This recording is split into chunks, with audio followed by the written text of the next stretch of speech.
अभी हम पहुंच चुके हैं आजाद पासवान की अंतिम यात्रा में। सर सबसे पहले हमारे चैनल में आपका स्वागत है। जी स्वागत है। बोले कि इनकी जी आज एसडीएम साहब और बक्सर का डीएसपी साहब ने बोले हैं, प्रक्रिया अपना जारी किए हैं। हम लोग को आश्वासन दिए हैं कि आज हम लोग का 6 बजे एसपी साहब के साथ में मीटिंग है। हम लोग 6 बजे के साथ में मीटिंग में एसपी साहब के पास पहुंचेंगे। सब कार्यालय पर सब लोग पहुंचेंगे वहाँ पर। अगर न्याय नहीं मिला तो हम लोग रुकेंगे नहीं, ना झुकेंगे, एकदम हम लोग का जारी रहेगा। बस एक बार हम लोग का चांस मिला है, बस आज हम देख लेते हैं 6 बजे। अगर नहीं न्याय मिलता है हम लोग का तो फिर से हम लोग ये दंगा प्रसाद करेंगे, भैया के लिए आंदोलन करेंगे, जारी रहेगा हम लोग का।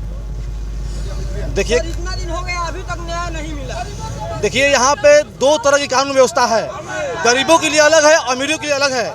आप समझ लीजिए कि 7 दिन हो गया आजाद पासवान जी को जो है उनके घर के गाँव के बाहर जो है गोली से छलनी कर दिया गया, लेकिन बक्सर पुलिस की निष्क्रियता और बिहार का लॉ एंड ऑर्डर सही नहीं है। पूरा लॉ एंड ऑर्डर जो है चरमरा गया है, खत्म हो गया है। आजाद पासवान जो है पूरे साहबाद के मसीहा थे।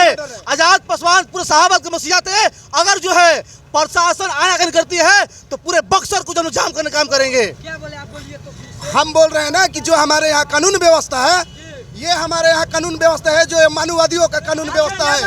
ये जितने हमारे